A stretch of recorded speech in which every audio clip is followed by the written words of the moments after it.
Notre petite introduction maintenant passée, nous pourrons donc passer au cœur de notre sujet, c'est-à-dire la retouche colorimétrique de notre photo. Avant toute chose, la première chose que nous allons faire, c'est un contrôle R qui va nous permettre ici d'afficher les règles afin de pouvoir venir déplacer et apposer un repère, parce que comme vous le remarquez, la table ici n'est pas droite. Donc nous allons ici venir prendre notre outil hop, recadrage, donc, que je vais réinitialiser, donc à cet endroit. Et nous allons tout simplement venir faire un CTRL A pour sélectionner toute notre photo. Et nous allons venir ici, donc, redresser notre table. Comme vous voyez, vous avez juste à faire une rotation.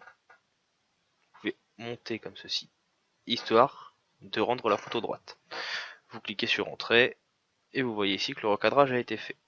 Nous avons laissé un petit coup de blanc, donc deuxième recadrage, comme ceci, pour effacer le blanc. Et nous avons déjà une table un petit peu plus droite. Une petite présentation, c'était pas forcément utile, mais je trouve que déjà cela fait un petit peu plus professionnel et que cela fait donc plus vendeur. Nous allons ensuite tout simplement venir faire une balance des couleurs. Donc pour cela, vous allez venir cliquer ici sur le cercle bicolore qui se trouve dans la palette des calques et choisir balance des couleurs. Cet outil, que vous voyez apparaître ici dans l'onglet propriétés, est divisé en une option ici, enfin en deux options. Une première option qui vous permet de choisir les tons que vous allez modifier, ton foncé, moyen et clair, qui correspondent chacun à une plage de teintes de couleurs. Et enfin, vous avez ici une plage, enfin les différentes plages de couleurs présentes dans votre photo. Ici, pour obtenir une teinte un petit peu plus blanche et professionnelle pour notre photo, et enlever cette vilaine teinte jaunâtre, nous allons venir faire les réglages suivants. Nous allons rester sur ton moyen, et nous allons passer le cyan à moins 57. C'est-à-dire que nous allons augmenter de 57% la dose de cyan de notre image dans les tons moyens. Nous allons ensuite dans le magenta ajouter 17% de vert et dans les jaunes nous allons en ajouter 62. Enfin dans les bleus 62. Nous allons ensuite venir dans les tons clairs ici, dans les teintes claires, et nous allons venir ajouter 5 en rouge, 23 ici en vert, et non pas 230, et tout simplement 26 en bleu. Donc comme vous le voyez déjà, la composition change tout de suite de couleur, les teintes deviennent tout de suite différentes, un petit peu plus blanches. Ce que nous allons faire, et qui est, je pense, assez utile tout de suite, c'est venir prendre un outil pinceau, que nous allons mettre d'une épaisseur assez haute pour notre cas, parce que nous sommes sur une photo quand même assez grande. Pour le cas actuel, donc notre photo fait quand même 5474 sur 35, enfin sur 3530. Et nous allons venir ici, tout simplement venir effacer à l'aide de notre pinceau et d'une couleur noire la petite pierre de notre bijou, afin qu'elle retrouve sa couleur d'origine. Parce qu'elle n'est pas bleutée à la base, elle est plutôt rose. Donc vous voyez, je viens ici tout simplement effacer la pierre sur le masque de fusion. Pourquoi utiliser un masque de fusion? C'est très simple. Parce que le masque de fusion a l'avantage suivant. Si vous venez peindre avec du noir sur un masque de fusion blanc, vous pouvez effacer ce qui le compose. A l'inverse, si vous venez effacer, ou plutôt peindre avec du blanc sur une zone noire du masque de fusion, vous allez rendre visible l'effet que vous voulez faire, comme je viens de vous présenter il y a quelques instants. Donc cela permet ici donc d'avoir la meilleure couleur pour la pierre. Une fois que la balance des couleurs ici vous plaît, donc vous pouvez ajouter d'autres calques, ce que nous allons faire dans quelques instants.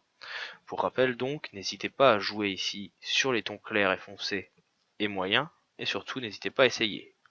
Donc comme je vous le disais tout à l'heure, si vous poussez une manette vers du cyan, cela veut dire que vous allez augmenter le taux de cyan. Si vous allez vers du rouge, vous allez augmenter le taux de rouge. Retenez bien cela, c'est vraiment la partie la plus importante de cet outil balance des couleurs. Nous allons ensuite venir faire un calque niveau. Je vais toujours rester cliqué ici sur mon calque, enfin sur mon cercle bicolore, et je vais choisir niveau.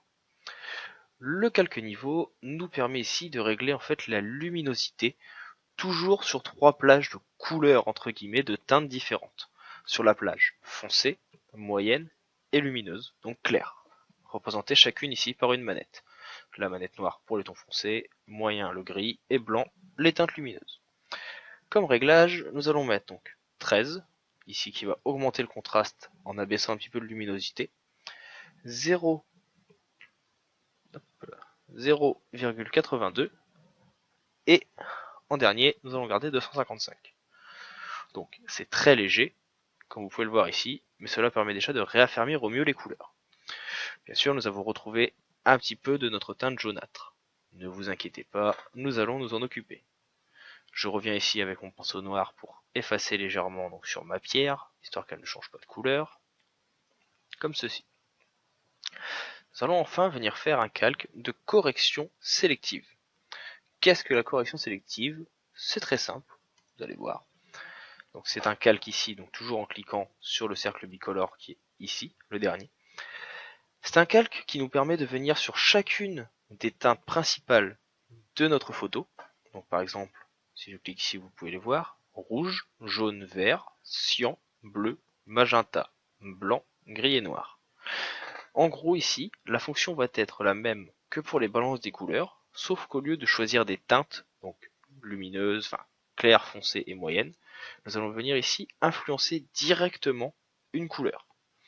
Donc pour le cas présent, vu que nous voulons du bleu, nous voulons une teinte un petit peu plus blanchâtre, plus bleuâtre, nous allons venir sur la couche cyan, tout simplement. Sur cette couche, je vais dire que je veux que mon cyan soit moins puissant de 18%, donc je le place à moins 18. Je vais laisser mon magenta à 0. Je vais passer mon jaune, que je veux donc moins présent, à moins 23, et mon noir à moins 32. Cela veut dire que dans les couches cyan, donc bleu clair, le cyan sera moins puissant, le jaune et le noir aussi. De la même façon, je vais venir sur le bleu, et ici je vais mettre mon bleu à moins 14, mon magenta 0, et mon jaune à moins 25. Et je ne touche pas à ma couche noire. Je viens ensuite avec du blanc. Donc ici c'est là que nous allons avoir des changements un petit peu plus significatifs. Je demande que mon cyan soit 13% plus fort, mon magenta, mon rose rouge, moins 13%, mon jaune, moins 29%, et mon noir, 30%. Je continue avec le gris, qui va faire le plus de changements. Je veux un cyan à moins 8, je veux un jaune à 3, et je veux ici donc un noir à 15. Comme ceci. Et enfin, je vais venir sur ma couche noire, et je veux 1% de bleu plus fort, magenta moins 1, jaune moins 13, et tout simplement ici, mon noir à 4. Et je peux venir voir donc l'effet. Et vous voyez ici donc que les contrastes sont beaucoup plus présents, que les couleurs ressortent beaucoup plus, et que vous avez une teinte beaucoup plus blanche. Si la teinte ne vous suffit pas, il vous suffit essentiellement ici de venir jouer sur le gris, et de venir jouer sur la couche noire pour augmenter ou non le côté blanc. Ici, si vous passez à moins 15 par exemple, vous allez enlever du noir et donc ajouter de la blancheur à la composition. Une fois que cela est fait, nous allons ajouter un autre petit effet. Ici, nous allons créer un nouveau calque et venir faire Image, appliquer une image. Vous avez une nouvelle fenêtre qui s'ouvre alors, ne changez rien, cliquez seulement sur OK. De cette façon, vous avez créé un nouveau calque qui a fusionné tous les calques inférieurs. Sur ce nouveau calque, nous allons venir ici le dupliquer à l'aide d'un CTRL J. Puis nous allons venir faire Filtre, Renforcement, Plus net.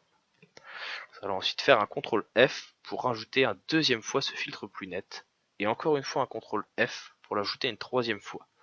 Et il permet, si je zoome, ici comme vous le voyez, d'ajouter de la netteté à votre photo. Nous allons ensuite, tout simplement ici, le dupliquer encore une fois, et nous allons venir prendre nos outils densité plus, densité moins, et vous allez pouvoir venir ajouter tout simplement un petit peu de luminosité sur certaines parties du bijou, ou certaines parties de votre image. Donc, ici, je prends mon outil densité moins, je viens ajouter un petit peu de luminosité sur mes parties métalliques, histoire de leur donner un petit peu plus d'éclat, surtout sur les côtés. Et vous avez ainsi retouché votre photo. Ici, comme je vous l'ai dit tout à l'heure, nous avons une photo de grande taille. Donc je vous invite ensuite à faire un petit CTRL-ALT-I qui va vous permettre de redéfinir la taille de l'image et de venir placer cette image ici, par exemple, à 1000 pixels de largeur, ce qui donnera une hauteur de 645. Restez en résolution 72. Pour Internet, c'est la référence de base, 72 dpi, pixels par pouce. Et cliquez sur Entrée. Le logiciel calcule et vous vous retrouvez donc avec une photo ici 2000 pixels sur 600, ce qui est beaucoup plus intéressant pour le web. Histoire de voir un petit peu le rendu que cela peut avoir, nous allons venir prendre ici une autre image. Donc je vais prendre par exemple cette photo. Je l'ouvre, nous retrouvons encore une fois avec un de nos bijoux, avec une ambiance un petit peu jaunâtre. Je vais tout simplement venir ici donc sélectionner mes 4 calques, histoire de ne pas refaire les réglages. Et je vais tout simplement venir ici les déplacer. Comme vous voyez, ils s'ajoutent directement à la composition. Vous vous retrouvez maintenant avec l'effet sur le bijou. Nous allons tout simplement encore une fois venir ici sur nos différents calques, effacer certaines parties. Ici nous nous retrouvons donc avec un arrière-plan légèrement bleu, ce n'est pas du mieux. Nous allons tout simplement venir ici donc baisser l'opacité de notre pinceau et venir effacer sur le calque de fusion, voilà comme ceci, l'effet. Comme vous voyez, cela permet d'atténuer l'effet bleu fourni par ce calque. Je vais faire la même chose également sur la correction sélective.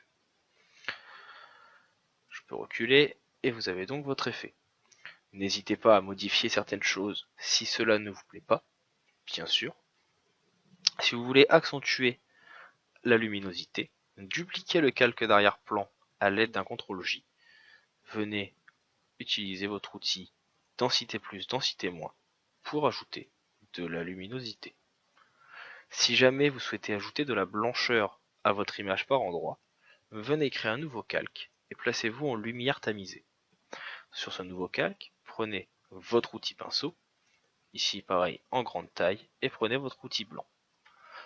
Et à chaque endroit où vous viendrez peindre, vous ajouterez une touche de lumière blanche à la composition. Donc comme vous voyez, ce n'est pas très compliqué et cela permet d'obtenir assez rapidement une ambiance totalement différente. N'oubliez pas de revenir sur votre calque arrière-plan et de venir faire filtre, renforcement, plus net. Vous pouvez le faire jusqu'à 3 ou 4 fois pour obtenir vraiment plus de netteté sur votre bijou. Si vous souhaitez également changer de couleur, que vous ne souhaitez pas un fond blanc, n'hésitez pas à revenir cliquer sur le cercle bicolore ici, dans la palette des calques, pour ouvrir le menu propriétés. Et vous pouvez tout simplement venir après choisir le type d'ambiance que vous voulez.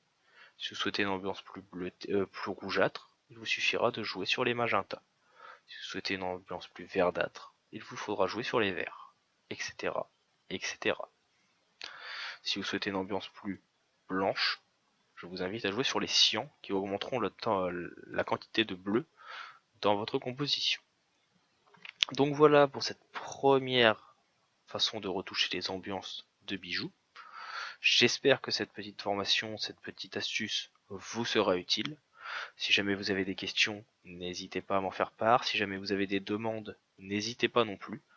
Je vous invite à partager la vidéo, à la commenter. Vous la retrouverez sur le site tuto.com, mais également sur ma page YouTube. Donc n'hésitez pas à aller y faire un tour et à aimer pour y découvrir d'autres tutoriels sur Photoshop ou le monde du graphisme. Dans tous les cas, je vous souhaite un bon visionnage des prochaines vidéos de ce tutoriel et je vous dis à bientôt.